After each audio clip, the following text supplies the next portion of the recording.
بسم اللہ الرحمن الرحیم۔ آج کی ہماری اس انٹرویو کوچنگ کلاس کے حوالے سے بتاتا چلوں کہ یہ اسلامک ورلڈ یعنی دنیا اسلام کے حوالے سے ہیں۔ تو اسلامک ورلڈ کے حوالے سے انٹرویوز میں جو سوالات پوچھے جاتے ہیں مختلف ویکینسیز کے لیے، چاہے وہ بلوچستان کے لیول پر ہو یا تھرو آؤٹ پاکستان ہو، تو اس حوالے سے یہاں پر کچھ ٹرمینالوجیز، کچھ اس طرح کے سوالات میں آپ سے شیئر کرنے والا ہوں۔ سب سے پہلے قرآن عظیم الشان کے حوالے سے سوال یہ ہے، یہاں پر میں نے لکھا ہے غازی۔ تو قرآن عظیم الشان کی ایک صورت ہے جس میں غازیوں کے دوڑنے والے گھوڑوں کا ذکر کیا گیا ہے کہ غازیوں کے گھوڑے دوڑتے ہیں تو ان سے چنگاریاں برآمد ہوتی ہیں۔ اور یہ قرآن عظیم الشان کی کس صورت میں ہے؟ قرآن عظیم الشان میں غازیوں کے گھوڑے یہ واحد جگہ ہے، یہ واحد صورت ہے جس میں ذکر کیے گئے ہیں، تو وہ سورہ والعادیات ہے، جس صورت میں غازیوں کے گھوڑے۔ یہ ٹیکنیکل سوال ہے، بار بار پوچھا گیا ہے اور اسٹوڈنٹ کو پتہ نہیں ہے، تو وہ سورہ والعادیات اور ضبحا فالموریات قدحا۔ آپ اس کے ترجمے اور تشریح میں چلے جائیں، وہاں پر آپ کو غازیوں کے گھوڑوں کے ٹاپوں کے حوالے سے جو ہے یہ تمام کی تمام صورت ملے گی۔ اس کے بعد یہاں پر عرفات کے حوالے سے، عرفات کی کیا معنی ہے، عرفات کے حوالے سے کافی سوالات کیے جاتے ہیں، میں آپ کے ساتھ شیئر کرتا ہوں۔ عرفات معرفت سے نکلا ہے، انگریزی میں اس کے لیے انٹروڈکشن کا لفظ استعمال ہوتا ہے۔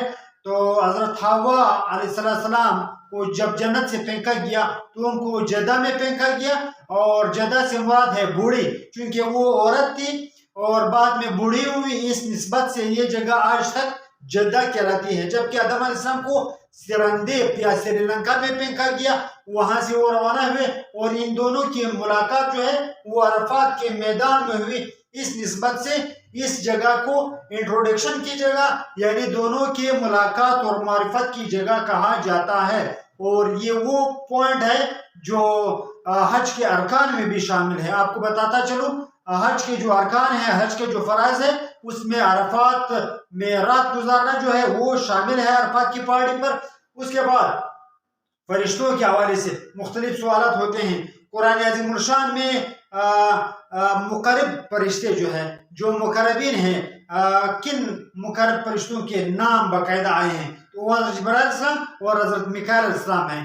حضرت اسرائیل علیہ السلام اور اسرافیل علیہ السلام کا نام قرآن میں شامل نہیں ہے، یہ آپ کو بتاتا چلوں۔ بعض اسٹوڈنٹ غلطی کر جاتے ہیں اور چاروں نام بتا دیتے ہیں، لیکن میں آپ کو بتاتا چلوں کہ قرآن عظیم الشان میں صرف حضرت جبرائیل اور حضرت میکائیل صلی اللہ علیہ وسلم کے نام باقاعدہ ذکر کیے گئے ہیں اور ان کے نام آئے ہیں۔ ابرہا کے حوالے سے، ابرہا کے والد کا کیا نام تھا؟ ابرہا وہ شخص ہے جو یمن کا گورنر تھا، جس نے حضور صلی اللہ علیہ وسلم کی پیدائش سے ٹھیک 55 دن پہلے یہ واقعہ ہوا، حضور صلی اللہ علیہ وسلم کی ولادت سے۔ اور اس ابرہا اشرم نے بیت اللہ پر حملہ کیا اور 55 دن پہلے حملہ کیا حضور صلی اللہ علیہ وسلم کی پیدائش سے۔ یہ ابرہا یمن کے گورنر تھے اور شاہ حبشہ یعنی جو حبشہ کے بادشاہ تھے ان کے گورنر تھے۔ ابرہا کے حوالے سے سوال یہ کیا جاتا ہے کہ ابرہا جو ہے اس کے ساتھ ایک ہاتھی بھی تھا، تو اس ہاتھی کا کیا نام تھا؟ ابرہا جس ہاتھی پر سوار تھا وہ اتنا تعریف کیا گیا ہاتھی تھا، اتنا فیمس تھا کہ اس کا نام ہی محمود رکھا گیا تھا، یعنی محمود نہایت تعریف یافتہ ہاتھی۔ اور اللہ تعالیٰ نے ان پر ابابل بھیجا۔ ابابل کے حوالے سے کبھی کبھار پوچھا جاتا ہے کہ ابابل کو انگریزی زبان میں کیا کہا جاتا ہے، تو ابابل وہ پرندے ہیں جن کو انگریزی میں مارٹنز کہا جاتا ہے، اور یہ عرب بیلٹ میں اور آس پاس کے جو گلف کے ممالک ہیں ان میں پائی جاتی ہیں۔ فتح مکہ کے حوالے سے سوالات ہوتے ہیں، فتح مکہ کے حوالے سے جو ہے وہ سوالات ہوتے ہیں کہ فتح مکہ پر حضور صلی اللہ علیہ وسلم نے اہل مکہ سے کس مقام پر بیعت لی تھی، تو کوئی صفا کے موقع پر حضور صلی اللہ علیہ وسلم نے فتح مکہ کے موقع پر بیعت لی تھی۔ بیعت کو OATH کہا جاتا ہے۔ اور فتح مکہ को ये 8 हिजरी को मक्का फतह हुआ, 8 हिजरी को मक्का फतह हुआ, और इसके बाद जोक दर जोक गरोह दर गरोह लोग जो है वो इस्लाम में शामिल होना शुरू हुए। और इस निस्बत से जो है बाकायदा कुरान अज़ीमुल शान की जो है सूरह नसर नाजिल हुई, इज़ा जाअ नस्रुल्लाहि वल फतह, और फतह यानी जब अल्लाह ताला ने फतह दी मुसलमानों को। इस सूरह असर में फतह से मुराद है फतह मक्का। और लोग अफवाजा, लोग फौज दर फौज जो है वो इस्लाम में दाखिल होने लगे। हज़रत उमर रज़ियल्लाहु तआला अन्हु के कातिल के हवाले से सवाल होता है, अबू लुलु फिरोज उनका नाम था, अबू लुलु फिरोज।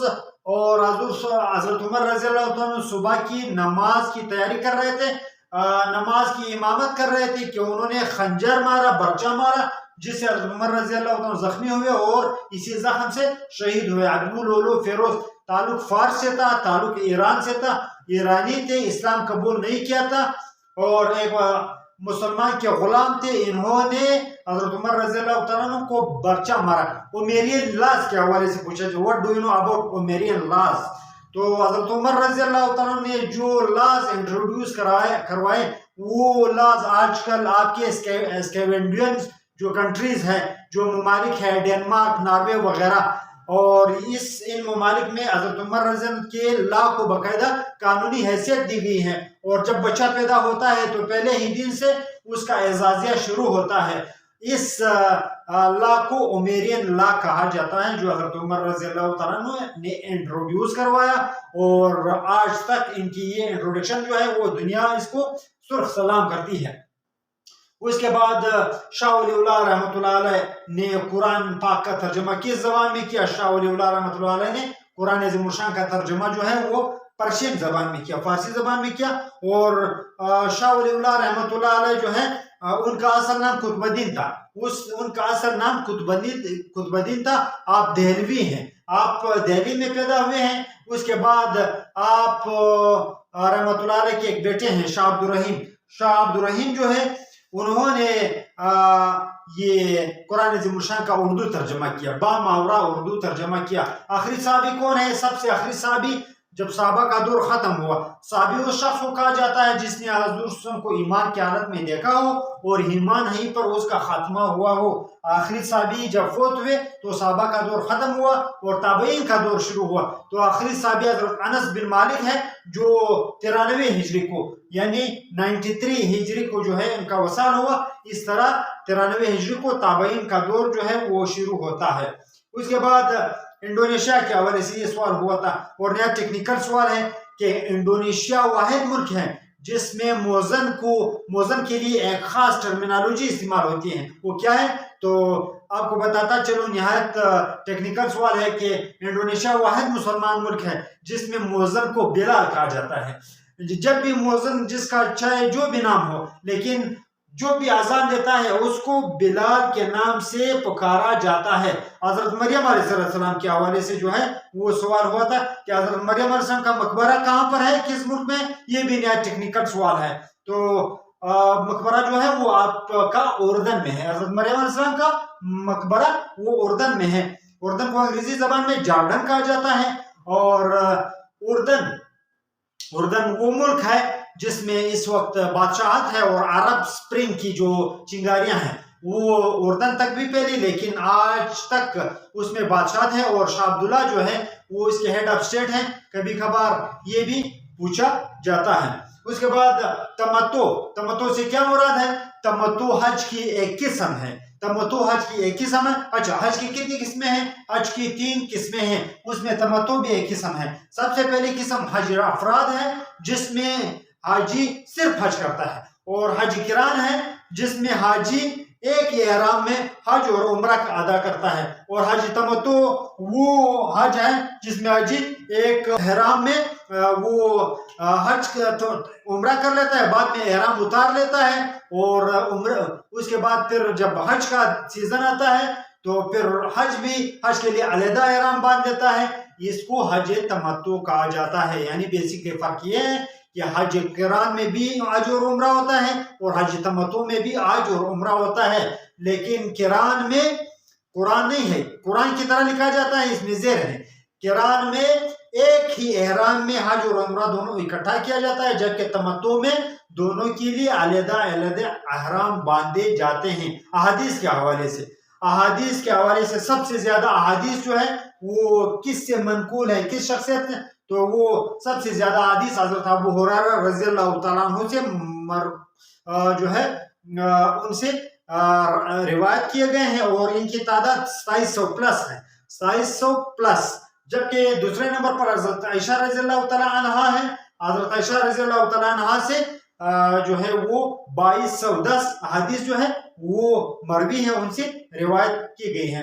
अलावा कुछ और सवाल पूछे गए थे जो मैंने यहाँ पर नोट नहीं किए हैं। रब के मानी क्या है, और रब के मानी जो है आका, मालिक और परवरिश करने वाले क्या हैं। इसी तरह कुरान अज़ीमुश्शान की सूरत का नाम पूछा गया था कि जिसमें ज़ल्ज़ला क़यामत का जिक्र है, तो वो आपका सूरह ज़िलज़ाल है। और इस्तिखारे के अमल को इस्तिखारा किसे कहते हैं या इस्तिखारा से क्या मुराद है, ये भी इंटरव्यू में पूछा गया था। जब कोई मुसलमान किसी काम करने या न करने के मुतालिक फैसला नहीं कर सकता तो वो खुदा से रजू करता है। तो क्या करता है, खुदा से रजू करता है। तो ये वो सवालात हैं जो इंटरव्यू में पूछे गए थे या पूछे जा सकते हैं। तो बताता चलूं कि चैनल को सब्सक्राइब करें और साइड पर दिया हुआ आइकन का बटन दबाना न भूलें, ताकि हर नए आने वाले वीडियो से आप बर वक्त मुतला हो।